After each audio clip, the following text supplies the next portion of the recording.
Varicose veins కి సరైన చికిత్స కోసం సంప్రదించండి ఎవిస్ హాస్పిటల్. నమస్తే, మీరు చూస్తుంది సుమన్ టీవీ. నేను మీ కీర్తి. మనతో పాటు ఉన్నారు ప్రముఖ ఆస్ట్రాలజర్ బ్రహ్మశ్రీ నందిబట్ల శ్రీహరి శర్మ గురుగారు. నమస్తే గురుగారు. వాగర్థావివ సంపృక్తౌ వాగర్థ ప్రతిపత్తయే జగతః పితరౌ వందే పార్వతీ పరమేశ్వరౌ. సదాశివ సమారంభాం శంకరాచార్య మధ్యమాం అస్మదాచార్య పర్యంతం వందే గురు పరంపరాం. ఆదిత్యాయ చ సోమాయ మంగళాయ బుధాయ చ గురు శుక్ర శనిభ్యశ్చ రాహవే కేతవే నమః. శృంగేరి జగద్గురు పీఠాధిపతులకి కంచి పీఠాధిపతులకి నమస్కారములు తెలియజేసుకుంటూ కార్యక్రమాన్ని ప్రారంభిద్దాం.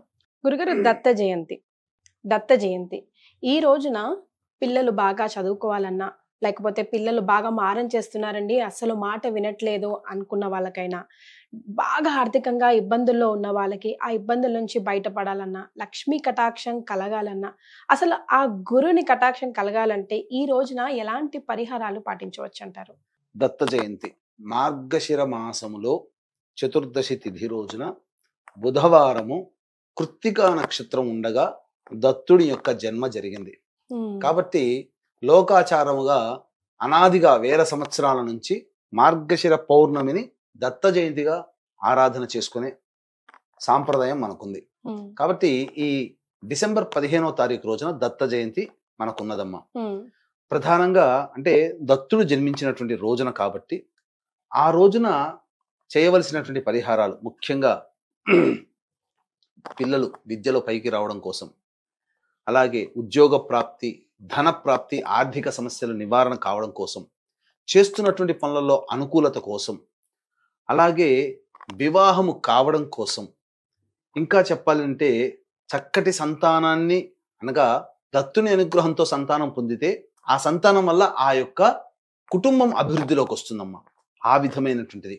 అలాగే మనిషికి ఎంత పని చేసినప్పటికీ కూడాను ఆ పని చేసిన తాలూకు ఫలితాన్ని అందరూ గుర్తించలేకపోతారు. అనగా ఏంటి, ఇక కష్టపడ్డా ఫలితం దక్కదన్నట్టు అంటారు కదా. అటువంటి ఎంత కష్టపడ్డా ఫలితం దక్కని వారి కోసం ఈ దత్త జయంతి రోజున కొన్ని పరిహారాలు మనం తెలియచేసుకుందామమ్మా. అసలు ముందుగా దత్తుని యొక్క పుట్టుక గురించి మనం తెలుసుకుంటే అద్భుతం అమ్మా. ఈ కథ విన్నా దత్తుని అనుగ్రహం సంపూర్ణంగా కలుగుతుంది.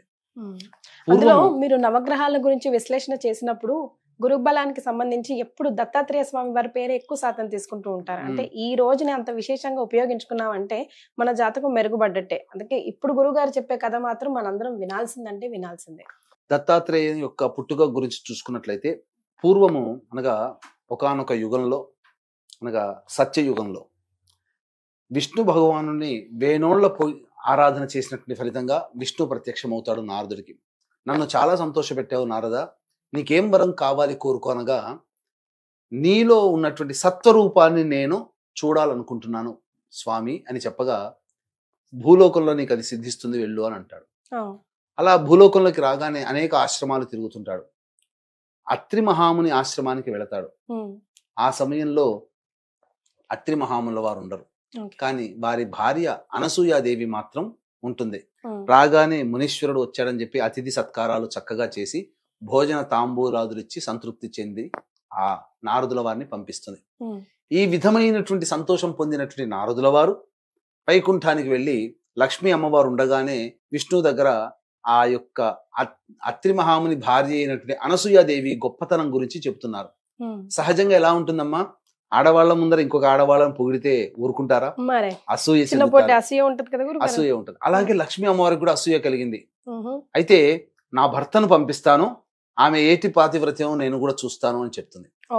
ఈయన గారు మళ్ళీ కైలాసానికి వెళతారు. మళ్ళీ పార్వతీదేవి ముందర ఉండగానే శంకర్ల వారికి చెప్తారు. అప్పుడు పార్వతీదేవి కూడా అసూయ పడుతుంది, నా భర్తను పంపిస్తాను, ఆమె పాతివ్రత్యం ఎటువంటిదో చూస్తాను అని. అలాగే పరీక్ష కోసం ఇదంతా కూడా సావిత్రి ముందుగానే బ్రహ్మలోకంలో బ్రహ్మతోని ఈ విధంగా చెప్పగలరు. సావిత్రి కూడా నా భర్తని పరీక్షించమని పంపిస్తాను అని చెప్పి ముగ్గురు కూడా కలగలిపినట్టుగా ఒకే మాట మీద ఉంటారు. తర్వాత ఈ బ్రహ్మ విష్ణు మహేశ్వరులు వీరిని పరీక్షింపదలిచి వారి ఆశ్రమానికి వెళతారు. ఎలా వెళ్తారో బ్రాహ్మణ సన్యాసి రూపంలో వెళతారు. భవతి భిక్షాందేహి అనగానే చక్కగా అత్రి మహాముని వారు కూడా చాలా సంతోషించి అనుకోని అతిథులు దేవతా స్వరూపం చెప్పి వాళ్ళని సాధారణంగా ఆహ్వానించి భార్యని పురమాయిస్తారు, చక్కగా వంటలు అవన్నీ చేయమని చెప్పి. అంతటా వాళ్ళు ఏమి కండిషన్ పెడతారంటే, ఈవిడ వివస్త్రగా మాకు వడ్డించాలి అని చెప్పి పెడతారు. అంతటా అత్రి మహాముని ఒకసారి కంగు తింటాడు. ఏంటి ఇలాంటి కోరిక కోరారు, ఎవరు సన్యాసులు ఇలాంటి కోరిక అడగరు కదా అని చెప్పి దివ్య దృష్టితో చూస్తే వచ్చిన వాళ్ళు సాక్షాత్తు త్రిమూర్తులు. ఈ విషయం అనసూయాదేవికి చెబుతుంది. ఎలా అండి అని అంటే అప్పుడు ఒక మంత్రోదకం ఇస్తాడు.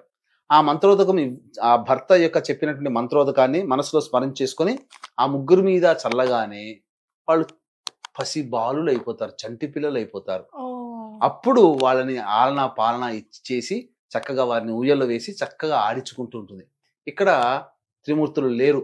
ఆ లేరన్న విషయం ఎక్కడ పోయారో తెలియ విషయం కోసం వెతుకుతూ ఉంటుంటే అత్రి మహాముని ఆశ్రమంలో ఉన్నారు తెలుసుకొని నారదుల వారిని పట్టుకొని అత్రి మహాముని ఆశ్రమం అదిగో అని చెప్పి అల్లంత దూరం నుంచి చూపిస్తాడు. లోపలికి వెళ్తారు. ముగ్గురు చక్కగా అత్రి మహాముని భార్య అయినటువంటి అనసూయ ఒళ్ళో ఆటలాడుకుంటుంటారు. చూసింది తప్పైపోయిందమ్మా, మీ యొక్క పాతివ్రత్యాన్ని శంకించాము, అనుమానించాము, మిమ్మల్ని పరీక్ష పెట్టమని చెప్పి పంపిస్తే మా భర్తలు ఇలా అయ్యారు, కాబట్టి మళ్ళీ మా భర్తలు మాకు ఇవ్వండి అమ్మా అని చెప్పి వేణోళ్ళ వేడుకుంటుంది అనసూయాదేవిని. ఈ ముగ్గురు మూర్తులు కూడా భార్యలు. అంతటా మళ్ళీ మంత్రోదకం ఇస్తాడు. ఆ మంత్రోదకం చల్లగానే త్రిమూర్తులు ప్రత్యక్షమవుతారు, యథారూపాన్ని పొందుతారు. అంతటా త్రిమూర్తులు చాలా సంతోషిస్తారు. ఇంత గొప్పదైనటువంటి మహాపాతివృత్యం కలిగినటువంటి భార్యను పొందిన ఓ అత్రి మహాముని, నీకేం వరం కావాలి కోరుకో అని అడుగుతారు. అంతటా మీ త్రిమూర్తుల అంశతో మాకు సంతానం కావాలి అని చెప్పి కోరుకుంటారమ్మా. అంతటా విష్ణుమూర్తి అంశతో దత్తాత్రేయుడు, ఈశ్వరుని అంశతో దూర్వాస మహాముని, బ్రహ్మ అంశతో చంద్రుడు ముగ్గురు జన్మిస్తారు ఈ అత్రి మహాముని దంపతులకి. ఈ దత్తాత్రేయుడే సత్వస్వరూపము. కాబట్టి ఈ దత్తాత్రేయుని యొక్క జన్మ వృత్తాంతం ఇదమ్మా. ఈ దత్తాత్రేయుని యొక్క రోజున ఎవరైతే దత్తుని ఆరాధన చేస్తారో, దత్తుని తలుచుకుంటారో సంపూర్ణమైనటువంటి అనుగ్రహం కలుగుతుంది. కానీ చాలా మంది తెలిసి తెలియక దత్తుడి రూపాన్ని కొలవాల్సింది పోయి దత్తుడి రూపంలో నకిలీలను కొలుచుకుంటూ మానవ రూపాన్ని ధరించి వాళ్ళని దేవుళ్ళని చేసేసి వాళ్ళని కొలుచుకుంటూ హారతులు పూజలు చేస్తున్నారమ్మా. మానవ రూపం ధరించినటువంటి ఏ వ్యక్తి అయినా కానీ, మలమూత్రాదులు విసర్జించే ఏ వ్యక్తి అయినా కానీ దైవ పూజకి అర్హుడు కాడు. గుర్తుపెట్టుకోండి, దైవాంశ సంభూతులు మాత్రమే దైవ పూజలకి అర్హులు. కాబట్టి ఒక గురువుగా భావించాలి తప్ప గురువుని మించిన దైవంలా మనం చేస్తున్నదే మహా అపరాధముగా చెప్పవచ్చు. ఈనాడు చాలా మంది అజ్ఞానముతో బాబాల ఆశ్రమాల చుట్టూ, బాబాల మందిరాల చుట్టూ తిరిగి తమ విలువైనటువంటి సమయాన్ని, భక్తిని కోల్పోతున్నారు. ప్రయోజనం లేదు. ఒక్క ఉదాహరణ చెప్తానమ్మా. మీకు ఒక డిపార్ట్మెంట్ ఉంటుంది, ఎలక్ట్రిసిటీ డిపార్ట్మెంట్ అనుకోండి. ఇంట్లో కరెంటు ప్రాబ్లం వచ్చింది. ఎలక్ట్రిసిటీ డిపార్ట్మెంట్ లో ఉండే డైరెక్టర్ మనకు చాలా సన్నిహితుడు, చిన్నప్పటి నుంచి కలిసి పెరిగాం. పిఏ కూడా మనం ఈ మధ్య పరిచయం పెంచుకున్నాం. పిఏతో మనకు ఏదైనా పని వస్తే డైరెక్టర్ దగ్గర పోతామా, పిఏ దగ్గరికి పోతామా? డైరెక్టర్ దగ్గరికే వెళ్తాము. మనకు ఇష్టమైన వాడు, మనల్ని చిన్నప్పటి నుంచి చూసిన వాడు. అటువంటి స్థాయి కలిగినటువంటి దత్తాత్రేయుని వదిలిపెట్టి ఈ మధ్య కొత్తగా అవతారం ఎత్తినటువంటి ఈ బాబాల ఆశ్రమాల చుట్టూ, బాబాల చుట్టూ తిరిగి వాళ్ళకి పాద పూజలు చేసి, ఇవన్నీ చేసి ఏంటమ్మా విచిత్రం? వాళ్ళకి ఎక్కడ దైవ ఆరాధన ఎక్కడ ఉంటుంది? దైవానుగ్రహం ఎలా కలుగుతుంది? దత్తాత్రేయుని మించిన అవతారంగా బాబాలను చూస్తున్నారు ఈ మధ్య. అసలు దత్తాత్రేయుడు అడుగంటిపోయాడు. కాబట్టి ఇది చాలా దుర్మార్గమైనటువంటి, హేయమైనటువంటి చర్యగా చెప్పవచ్చు.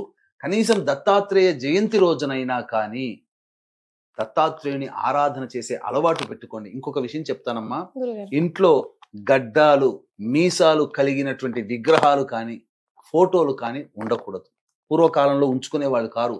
గడ్డాలు, మీసాలు ఎవరి ఫోటోలు ఉన్నటువంటి దేవతామూర్తుల్ని ఎవరైతే పెట్టుకుంటారో వాళ్ళ ఇంట్లో నిత్యము దరిద్రం తాండవిస్తుంది, నిత్యము కొట్లాడుకుంటూ ఉంటుంటారు.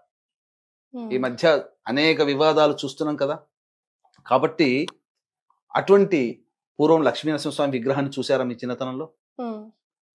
మన శిల్పంలో రాముల వారికి, కృష్ణుల వారికి వాళ్ళు మగవాళ్లే, కానీ కారణ జన్ములు.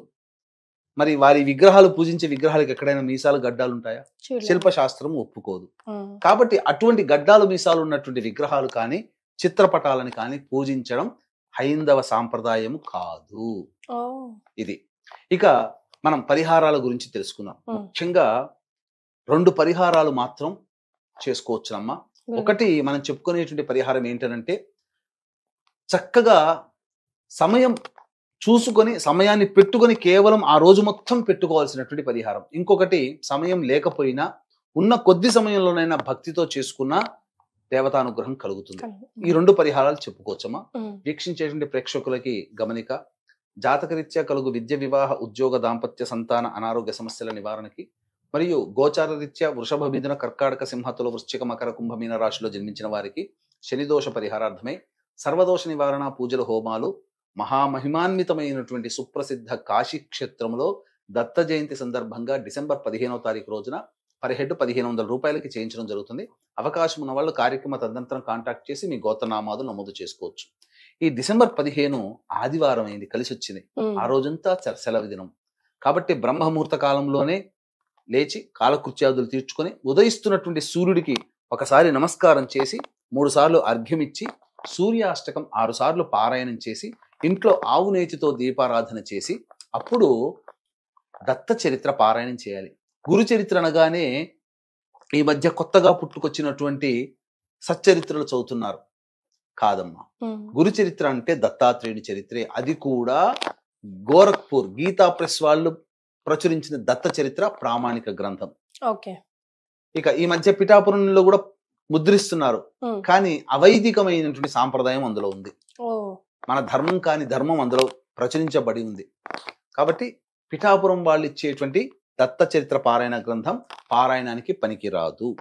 గీతా ప్రెస్ వాళ్ళది పారాయణానికి పనికి వస్తుంది. కాబట్టి గీతా ప్రెస్ వాళ్ళు ముద్రించినటువంటి దత్త చరిత్ర ఉదయం నుంచి సాయంత్రం కాలం సమయంలో ఒక చరిత్ర మొత్తం పూర్తి చేయండి.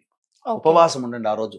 సాయంకాలం శివుణ్ణి ఆరాధించే వాళ్ళు శివాలయం, విష్ణువుని ఆరాధించే వాళ్ళు విష్ణు ఆలయానికి వెళ్ళి, చక్కగా అమ్మవారిని ఆరాధించే వాళ్ళు అమ్మవారి దేవాలయానికి వెళ్ళి అక్కడ అర్చనలు జరిపించుకొని చంద్రుడిని, నక్షత్రాలు చూసి ఇంటికి వచ్చి భోజనం చేయండి. ఆ రోజున అన్నదానం చేయండి. ఇది కాస్త కఠినం, ఎందుకంటే ఒక రోజు మొత్తం గ్రంథాన్ని పఠించాలి. ఈ పౌర్ణమి రోజున దత్త క్షేత్రాలు ఏవంటే పిఠాపురము, కురువపురము, గాణుగాపురం, ఈ 3 దత్త క్షేత్రాలు. కానీ ఈ దత్త క్షేత్రం కాని క్షేత్రాలు ఇప్పుడు కొత్తగా తెలిసి వచ్చాయి. ఈ మధ్య కాలంలో ఈ 30-40 సంవత్సరాలు అభివృద్ధి అయిపోయాయి. కాబట్టి అవి దత్త క్షేత్రాలు కాదు. ఇక గమనించుకుంటే 2వ పరిహారం అతి సులువుగా ఉంటుంది. నవగ్రహాల చుట్టూ శివాయ నమః అంటూ 27 ప్రదక్షిణలు చేసి ఉదయాన్నే 7 గంటలకల్లా వెళ్ళిపోతే, తదనంతరం ఉత్తరం వైపున ఫేస్ పెట్టినటువంటి విగ్రహం ఉంటుంది నవగ్రహాల్లో, అది గురుస్వరూపం. కాబట్టి ముందు రోజే నానబెట్టినటువంటి 108 శనగల దండని ఆ గురుగ్రహానికి వేసి పసుపు రంగు పూలతో అర్చన చేసుకోవాలి. చేసిన తర్వాత ఆ తదనంతరం శనగపిండితో చేసినటువంటి బూందీ లడ్డు నైవేద్యంగా పెట్టాలి. ఇక ఆ రోజునంతా కూడా ఉపవాసం ఉండవచ్చు, ఇబ్బంది పడాల్సిన అవసరం లేదు, భోజనం చేయవచ్చు. కానీ మళ్ళీ ప్రదోషకాల సమయానికి దేవాలయానికి వెళ్ళి అర్చనాభిషేకాదులు జరిపించుకొని చంద్ర దర్శనం చేసి భోజనం చేయాలి. ఆ రోజున అన్నదానం చేస్తే చాలా విశేషం అమ్మా. ఇది ఈ యొక్క 2 పరిహారాలు గనక ఏ వ్యక్తి అయితే చేస్తాడో దత్త జయంతి సందర్భంగా ఆ దత్తుని అనుగ్రహం సంపూర్ణంగా కలుగుతుంది.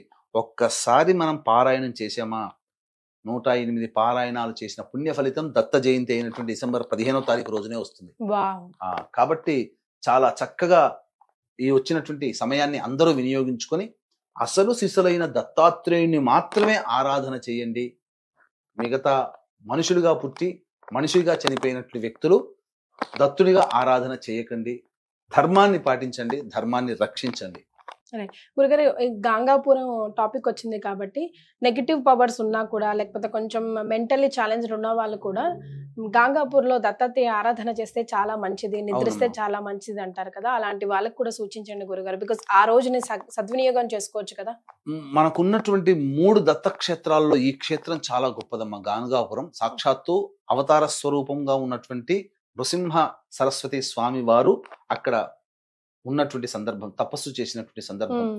అమరజ భీమా నదీ సంగమ ప్రదేశం. అక్కడ వైబ్రేషన్ చాలా మామూలుగా ఉండదమ్మా. రోజు 100 పారాయణాలు అవుతాయి. అక్కడికి వెళితే చాలు, ఆ ప్రదేశంలో ఒక పావు గంట అరగంట సమాధి స్థితిలో ఉంటే చాలు, నెగిటివ్ ఎనర్జీ అంతా పోతుంది. గురుడు అంటే సామాన్యమైనటువంటి వాడమ్మా. నవగ్రహాల గురువు చాలా నిరాడంబరంగా ఉంటాడు. అందుకనే గురుక్షేత్రాలు ఎప్పుడు కూడా నిరాడంబరంగా ఉంటాయి. ఇదొక్కటే సూచన. గురుక్షేత్రాలు, దత్త క్షేత్రాలు ఎప్పుడూ నిరాడంబరంగా ఉంటాయి. అంతే తప్ప ఈ యొక్క హడావిడి చేసేటువంటి తత్వము గురుక్షేత్రాలకి ఉండదు. అది గురుక్షేత్రము కానే కాదు. దైవక్షేత్రం ఎప్పుడు సముద్ర తీరమున నదీ తీరమున ఉంటాయి. ఉమ్, ఇప్పుడు దత్తక్షేత్రాలని చెప్పి ఈ 3 కూడా నదీ తీరం దగ్గర ఉన్నాయి. మా పిఠాపురం కానీ, కురువపురం కానీ, గానగాపురం కానీ. ఉమ్, మరి మిగతా క్షేత్రాల్లో దత్తక్షేత్రాలని చెప్పుకొని పోయి అక్కడ బిజినెస్లు చేయడానికి పోతున్నారు. అక్కడ ఏ నదీ తీరం ఉంది, ఏ సంగమం ఉంది, మట్టి నేల తప్ప ఏమీ లేదు. మరి కాబట్టి అటువంటి దత్తాత్రేయుని ఆరాధన మాత్రమే మనం చేయాలి తప్ప నకిలీగా మనం చేయకూడదని తెలుసుకోండి. ఎస్. సో గురుగారు చెప్పిన పరిహారాలు పాటించండి, దత్త జయంతిని సద్వినియోగం చేసుకోండి. చాలా సంతోషం గురుగారు, ధన్యవాదాలు. సర్వం శ్రీ ఉమామహేశ్వర పరబ్రహ్మార్పణమస్తు.